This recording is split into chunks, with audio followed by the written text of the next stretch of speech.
Hello students, today's topic is probability और हम start करते हैं इसके प्रोबेबिलिटी के फॉर्मूले से। Probability of any event is equal to number of favourable outcomes upon total number of possible outcomes. So probability of an event is number of favorable outcomes upon total number of possible outcomes. तो इस फॉर्मूले को हम discuss थोड़ा सा करते हैं, explain करते हैं इस फॉर्मूले का मतलब क्या है। नंबर ऑफ फेवर जो हमारे फेवर में है, जो हम चाहते हैं वो ऊपर, और total number of possible outcomes नीचे, मतलब टोटल पॉसिबिलिटी जो होगी वो नीचे। फॉर एग्जांपल वन कॉइन की बात करते हैं। वन कॉइन, एक कॉइन को मैंने टॉस किया तो total number of possible outcomes क्या हो सकते हैं, क्या कुछ आ सकता है। अगर हमने कॉइन टॉस किया तो क्या कुछ आ सकता है पॉसिबिलिटी, उसकी क्या बनती है पॉसिबिलिटी, या तो हेड आ सकता है या फिर टेल आ सकता है। These are the two total number of possible outcome of a coin, और you can say of a one coin. तो हमारे फेवर में अब क्या है, तो मैंने मान लो मैंने प्रोबेबिलिटी निकालनी है वन हेड की या फिर ओनली हेड की। प्रोबेबिलिटी मैंने फाइंड करनी है कि हेड आना चाहिए, कि मैं अगर कॉइन टॉस करूँगा क्या प्रोबेबिलिटी है कि वो हेड आएगा।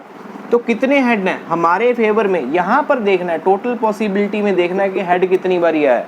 तो हेड यहाँ पर कितनी बारी है, वन टाइम, तो वन ऊपर होगा। नंबर ऑफ फेवरेबल हमारे फेवर में कितने हैं, सिर्फ वन, और total number of possible outcomes कितने हैं, टू। तो probability of head will be 1/2। Similarly probability of tail अगर हम यहाँ पर कैलकुलेट करें तो टेल कितनी बारी आया हुआ है, यहाँ पर सिर्फ एक बार, और टोटल पॉसिबिलिटीज कितनी हैं, 2 हैं। So probability of tail will be 1/2। तो सिमिलरली हम एक कॉइन की जगह अगर मोर देन वन कॉइन ले लें, तो फॉर एग्जाम्पल एक कॉइन की जगह हम 2 कॉइन्स की बात करते हैं, 2 कॉइन्स, तो total number of possible outcomes क्या बन सकते हैं। अगर 2 कॉइन्स को एक बार टॉस करें या फिर एक कॉइन को 2 बार टॉस करें, बात सेम होती है। तो अगर एक कॉइन को 2 बार टॉस करते हैं या 2 कॉइन्स को एक बार टॉस करते हैं, या तो दोनों हेड आ जाएंगे या तो दोनों टेल आ जाएंगे, या पहला हेड आएगा दूसरा टेल आएगा, या पहला टेल आएगा और दूसरा हेड आएगा। तो इसके अकॉर्डिंग अगर 2 कॉइन्स टॉस करते हैं तो टोटल पॉसिबिलिटीज कितनी बन जाती हैं, 1 2 3 4 पॉसिबिलिटी टोटल बन जाती हैं। तो मान लो हमने प्रोबेबिलिटी निकालनी है किसकी, वन हेड की, एक हेड आना चाहिए। तो हमारे फेवर में क्या आ गया, हमारे फेवर में सिर्फ एक हेड है। अब यहाँ पर हमने देखना है, चेक करना है कहाँ कहाँ पर सिर्फ एक बार हेड आया हुआ है। वो आया हुआ है यहाँ पर और यहाँ पर। इन 2 केसेस में वन टाइम हेड आया हुआ है और वन टाइम टेल आया हुआ है। हमने तो जस्ट देखना है कि वन टाइम हेड कहाँ पर आया है, एक यहाँ पर आया हुआ है, एक यहाँ पर आया हुआ है। तो ये कितनी पॉसिबिलिटीज टोटल, ये 2 पॉसिबिलिटीज हैं जो हमारे फेवर में हैं, और टोटल पॉसिबिलिटीज कितनी है, 1 2 3 4, तो 4 नीचे आ गया। तो प्रोबेबिलिटी क्या बन गई, 2/4। तो इसी सिमिलरली अगर 2 हेड्स की बात करें, प्रोबेबिलिटी ऑफ 2 हेड्स, तो 2 हेड यहाँ पर किधर किधर आए हुए हैं, सिर्फ एक जगह पे 2 हेड आए हुए हैं। मतलब हमारे फेवर में कितने एलिमेंट्स हैं, ओनली 1, और टोटल कितने हैं, 4। तो प्रोबेबिलिटी क्या बन गई, 1/4 ऑफ 2 हेड्स। तो सिमिलरली अगर कोई पूछे वन टेल की प्रोबेबिलिटी क्या होगी, अब यहाँ पर चेक करो वन टेल कहाँ पर आया हुआ है, यहाँ पर आया हुआ है और यहाँ पर आया हुआ है। वन टाइम टेल यहाँ पर आया हुआ है क्योंकि यहाँ पर तो 2 बार टेल आ गया, यहाँ पर तो है ही नहीं टेल। तो वन टेल 2 जगह आया हुआ है और टोटल कितने हैं, 4। तो प्रोबेबिलिटी क्या बन गई, 2/4। सिमिलरली 2 टेल्स कितनी बार आए हुए हैं, सिर्फ वन टाइम यहाँ पर, तो 1/4। और अगर कोई पूछे कि प्रोबेबिलिटी ऑफ नो हेड, कि कोई भी हेड ना हो, एक कॉइन मैंने 2 बार टॉस किया या फिर 2 कॉइन्स एक बार टॉस किए, तो कोई भी हेड नहीं आना चाहिए। इसका मतलब दोनों पे क्या आया, टेल आया। तो इस केस में हमारे फेवर में कौन सा एलिमेंट है, ये वाला टेल एंड टेल। तो ये कितने हैं, कितनी बार आया, सिर्फ 1 टाइम आया हुआ है और टोटल कितने हैं 4। तो प्रोबेबिलिटी बन गई 1/4। तो ये जितनी भी प्रोबेबिलिटीज बनी हमने देखा कि यहाँ तो इसकी वैल्यू 1/2 आ रही है, यहाँ 1/4 आ रही है। हाँ, अगर नेक्स्ट एग्जांपल लेते हैं, ये थी कॉइन्स की बात। सेकंड एग्जांपल हम करते हैं डाइस केस। और डाइस के केस में टोटल पॉसिबल आउटकम्स क्या होते हैं, 1 2 3 4 5 एंड 6। तो डाइस के केस में अगर हमें पूछा जाए कि प्रोबेबिलिटी ऑफ इवन नंबर्स क्या होगा, प्रोबेबिलिटी ऑफ इवन नंबर्स, अगर एक डाइस हम टॉस करते हैं तो क्या संभावना है, क्या प्रोबेबिलिटी है कि उसके ऊपर इवन नंबर आएगा। तो हमने पहले चेक करना है कि इवन नंबर्स कितने हैं, how many numbers are there which are even. So even number यहाँ पर कौन कौन से हैं, वो हैं 2 4 and 6। So there are only 3 numbers which are even numbers. हमारे फेवर में कितने नंबर हैं, ये वाले नंबर हैं, वो कितने हैं 3, और टोटल कितने हैं 6, तो 3/6 आ गया। तो सिमिलरली अगर प्रोबेबिलिटी ऑड नंबर्स की पूछे तो पहले हमने चेक करने के ऑड नंबर्स कितने कौन कौन से हैं, 1 3 एंड 5। तो ये काउंटिंग में कितने हैं, 3 नंबर है। तो प्रोबेबिलिटी ऑफ ऑड नंबर क्या बन जाएगी, तो टोटल हमारे फेवर में कितने नंबर है 3, और टोटल कितने नंबर है 6। इसको कटिंग कर देंगे तो ये 1/2 आ जाएगा, 1/2 आ गया। इतना आपका आंसर होगा। इसको आगे पॉइंटों में नहीं फाइंड करना, इतना ही आपका आंसर होगा। इसके बाद अगर प्राइम नंबर की बात करें, प्राइम नंबर्स, अब डाइस में ये आपने हमेशा याद रखना है कि प्राइम नंबर कौन कौन से होते हैं। सबसे छोटा प्राइम नंबर 2 होता है, उसके बाद 3 then 5। These are the 3 only 3 prime numbers. तो अगर प्रोबेबिलिटी इसकी फाइंड करनी हो किसकी, प्राइम नंबर्स की, देन वो क्या आ जाएगी, दैट इज 3/6। तो हमारे फेवर में कितने एलिमेंट्स हैं, 3 दोबारा फिर, और टोटल कितने हैं 6। तो कटिंग करके कितना आ जाएगा 1/2। उसके बाद है probability of number less than 1। हमने डाइस टॉस की, टॉस करने के बाद हम चाहते हैं कि नंबर डाइस के ऊपर आए जो कि 1 से कम हो, बट यहाँ पर कोई भी ऐसा नंबर नहीं है जो 1 से कम हो। तो इसका मतलब हमारे फेवर में कोई भी एलिमेंट नहीं है। टोटल कितने हैं 6, तो आंसर क्या आ गया 0। तो ऐसी प्रोबेबिलिटीज जिनका आंसर 0 होता है उसको हम इम्पॉसिबल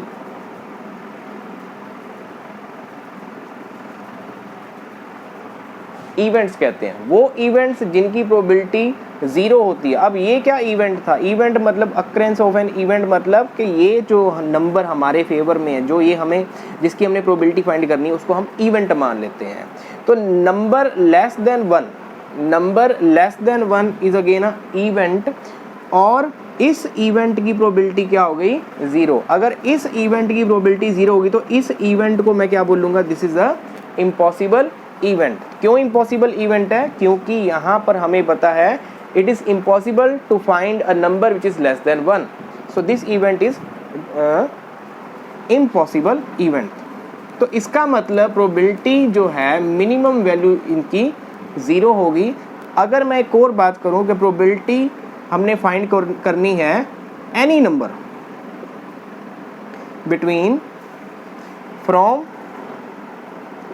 1 to 6, मतलब कि मैंने डाइस टॉस की तो कोई भी नंबर आ जाए, एनी नंबर आने की प्रोबेबिलिटी क्या होगी, तो एनी नंबर फ्रॉम 1 to 6। तो हमारे फेवर में सारे नंबर आ गए 6, और टोटल कितने हैं 6, तो कितना आ गया 1।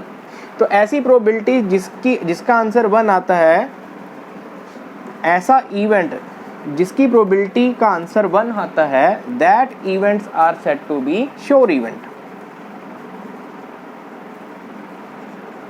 श्योर इवेंट, इसका मतलब प्रोबेबिलिटी की मैक्सिमम वैल्यू 1 होती है।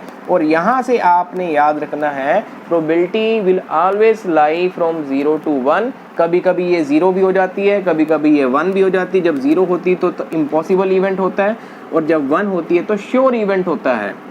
और प्रोबेबिलिटी की वैल्यू हमेशा इसके बीच में लाई करती है, ना ही ये 1 से ज़्यादा होगी और ना ही 0 से कम होगी। नेक्स्ट कुछ बिल्कुल सिंपल से हम क्वेश्चंस की बात करते हैं, डिस्कस करते हैं कि एक कॉइन को हमने टॉस किया, टॉस करना शुरू किया, टॉस करी जा रहे हैं, कभी कभी हेड आ रहा है, कभी कभी टेल आ रहा है। 1000 टाइम हमने एक कॉइन को फिर हमने टॉस किया, और उसके जितने भी हेड आए हमने काउंट कर लिए, और जितने भी टेल्स आए वो काउंट कर लिए। मान लीजिए कि जब हमने एक कॉइन को 1000 बार टॉस किया तो हेड कितने आ गए? 400। 1000 टाइम कॉइन को टॉस करने पे 400 टाइम हेड आया और 600 टाइम टेल आया। ये होने के बाद अगर मैंने कॉइन अपनी ओर से एक बार फेंका तो क्या प्रोबेबिलिटी होगी? उस टाइम टेल आएगा। What is the probability of coming tail on that coin? अब हमारे फेवर में कितनी पॉसिबिलिटीज हैं? 600। और टोटल कितनी पॉसिबिलिटीज हैं? 1000। मतलब क्या है कि 1000 बार टॉस करने पे टेल कितनी बार ही आया था? 600 बार। तो क्या प्रोबेबिलिटी, हमने फिर इस डाटा से प्रोबेबिलिटी कैलकुलेट करनी है। तो टेल कितनी बार आया? 600 बार। मतलब ये हमारे फेवर में क्या था? ये 600। और टोटल कितना है? 1000 बार हमने कॉइन टॉस किया। तो इसको कटिंग करके ये 6/10 आ जाएगा। इसको अगर कट करेंगे तो ये आ जाएगा 3/5। ये आपका आंसर होगा। सेकंड, हम एग्जांपल लेते हैं। एक स्कूल में 2000 स्टूडेंट्स हैं। There are 2000 students in a school, और उनमें से एक सर्वे किया जाता है कि कुछ बच्चों को मैथ्स पसंद है और कुछ बच्चों को मैथ्स पसंद नहीं है। ऐसे बच्चे जिनको मैथ्स पसंद है, they like maths, that are 1500। And जिन बच्चों को मैथ्स लाइक, जो बच्चे मैथ्स लाइक नहीं करते, दैट आर 500। तो मैंने प्रोबेबिलिटी निकालनी है। अच्छा, तो ये डाटा हमें गिवन है। तो मैंने क्या किया, उन 2000 बच्चों में से एक बच्चा चूज कर लिया। क्या प्रोबेबिलिटी होगी कि वो स्टूडेंट जो है that like mathematics, that like maths। तो मेरे फेवर में कितने बच्चे थे? ये वाले, ये जो 1500 हैं वो मेरे फेवर में आ गए। और टोटल कितने हैं? 2000। टोटल स्टूडेंट्स कितने हैं? 2000। तो 2 0 के साथ 2 0 कैंसिल। 15/20, 5 3 ज़ा 15 एंड 5 4 ज़ा 20। तो आंसर आ गया 3/4। स्टूडेंट्स, नेक्स्ट क्वेश्चन है। एक बैग में 3 वाइट बॉल्स हैं, 4 रेड बॉल्स हैं एंड 5 ब्लैक बॉल्स हैं। एक बैग में ये बॉल्स हैं सारी, और इन बैग में से रैंडमली हमने एक बॉल बिना देखे चूज की। 1 ball is drawn at random. What is the, क्या प्रोबेबिलिटी होगी वो जो बॉल निकाली गई है, that ball is white ball. इसकी प्रोबेबिलिटी क्या होगी? तो सबसे पहले हमने total number of outcomes calculate करने हैं। मतलब total number of balls in a bag. तो कितना हो गया? 3 + 4 + 5। तो ये कितना आ गया? 12। So there are 12 balls in a bag. So सबसे पहले हमने प्रोबेबिलिटी फाइंड करनी है वाइट बॉल की। तो प्रोबेबिलिटी का फॉर्मूला क्या था? Number of favourable outcomes upon total number of outcomes. तो हमारे फेवर में वाइट बॉल्स हैं, ठीक है ना। तो क्या फाइंड करना है? वाइट बॉल की प्रोबेबिलिटी फाइंड करनी। तो हमारे फेवर में क्या आ गया? White ball. तो वाइट बॉल कितनी है? 3। टोटल कितनी है? टोटल है हमारे पास 12। तो कटिंग करके कितना आ गया? 1/4 इज द आंसर। पहले पार्ट का आंसर होगा 1/4। और सेकंड का रेड बॉल। तो प्रोबेबिलिटी ऑफ सिमिलरली क्या आ जाएगा रेड बॉल की? रेड बॉल्स कितनी है? 4। और टोटल कितनी है? 12। तो कटिंग करके कितना आ गया? 1/3। और last and but not the least, probability of not black ball. मतलब जो रैंडमली हमने एक बॉल सेलेक्ट की है वो ब्लैक बॉल नहीं होनी चाहिए, that should not be black ball, strictly हमें मेंशन है कि रेड नहीं होनी चाहिए, सॉरी ब्लैक नहीं होनी चाहिए। अगर वो ब्लैक नहीं होगी, अगर वो ब्लैक नहीं होगी तो क्या हो सकती है, या तो वाइट होगी या तो ये रेड होगी। तो ये टोटल कितनी होगी, 4 + 3 7, और टोटल कितना है 12, तो आंसर क्या होगा 7/12। सो नेक्स्ट क्वेश्चन है स्टूडेंट्स, 1500 फैमिलीज हैं with 2 children were selected at random. हमने क्या किया, 1500 फैमिलीज का सर्वे किया और उन सभी फैमिलीज के कितने बच्चे थे, 2 बच्चे थे, 2 चिल्ड्रन थे, और उनमें कुछ लड़के थे कुछ लड़कियां थी। 0 का क्या मतलब है कि कोई गर्ल नहीं है। तो क्या डाटा इसमें से आया कि 0 का मतलब कोई गर्ल नहीं, इसका मतलब दोनों लड़के थे। तो दोनों लड़के थे, वो कितने घर थे, 211, और 814 वो फैमिलीज थी जिनके एक गर्ल थी और एक बॉय था, एक गर्ल एक बॉय। इसका मतलब यहाँ पर 9 गर्ल का मतलब दोनों क्या है, बॉय। और 475 वो फैमिलीज थी जिनके कितनी गर्ल्स थी, 2 गर्ल्स, मतलब क्या है, दोनों की दोनों गर्ल्स थी।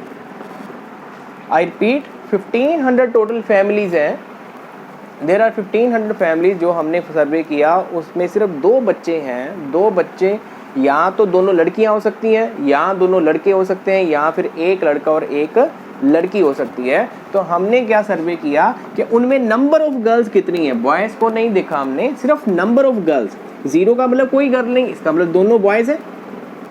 1 का मतलब एक गर्ल है, बट टोटल बच्चे कितने, 2, तो दूसरा क्या होगा, बॉय।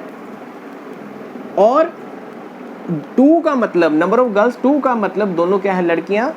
तो ऐसी फैमिलीज जिनके कोई भी गर्ल नहीं है, that are 211, they having 1 girl that are 814, having 2 girls है 475। तो हमने प्रोबेबिलिटी क्या फाइंड करनी है, अगर कहते इन फैमिलीज में से एक फैमिली मैंने रैंडमली चूज कर दी, एज रैंडमली चूज कर ली, क्या प्रोबेबिलिटी होगी, what is the probability that they have exactly 1 girl, और सेकंड में क्या है, they have exactly no girl. तो सबसे पहले प्रोबेबिलिटी में क्या होता है, how to write the answer, ये बहुत इंपॉर्टेंट है। तो इसमें हमने आंसर जो शुरू करना है, सबसे पहले प्रोबेबिलिटी का फॉर्मूला यहाँ लिखना है, probability is equal to number of favorable outcomes upon total number of possible outcomes। तो एग्जैक्टली यहाँ पर क्या लिखेंगे, सबसे पहले हमने फर्स्ट पार्ट सॉल्व करना है, तो फर्स्ट पार्ट यहाँ पर शो किया और यहाँ पर लिखा नंबर ऑफ फैमिलीज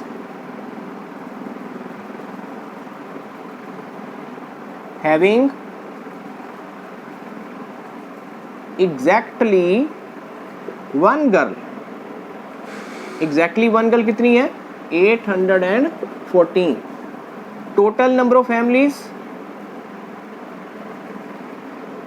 वो कितनी है, 1500। तो probability of exactly 1 girl that will be is equal to, जो हमारे फेवर में है 814, 814 ऐसी फैमिलीज हैं जिनकी एक गर्ल है, तो हमें भी एक गर्ल ही चाहिए, 1 गर्ल फैमिली चाहिए। तो 814 families upon total number of families, तो ये हमारा फर्स्ट आंसर होगा। तो जो ऐसे ही लिखना है आपने कॉपी पे, जैसे पिछले क्वेश्चंस भी मैंने आपको बताए हैं, वो भी ऐसे ही पूरा लिख के एक्सप्लेन करके फिर लिखना है। कई बच्चे सिर्फ आंसर से बता देते हैं, वो गलत है, वैसे नहीं करना।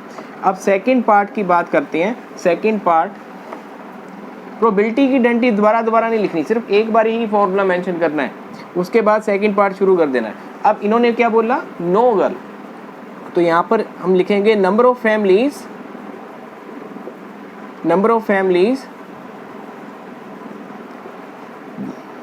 हैविंग नो गर्ल, कोई भी लड़की नहीं, मतलब 0 गर्ल कितनी है फैमिलीज, 211। और टोटल नंबर ऑफ फैमिलीज कितनी है, total number of families equal 1500। तो what will be the probability of no girl, that is equal to number of favorable outcomes upon total number of outcomes. That will be the answer.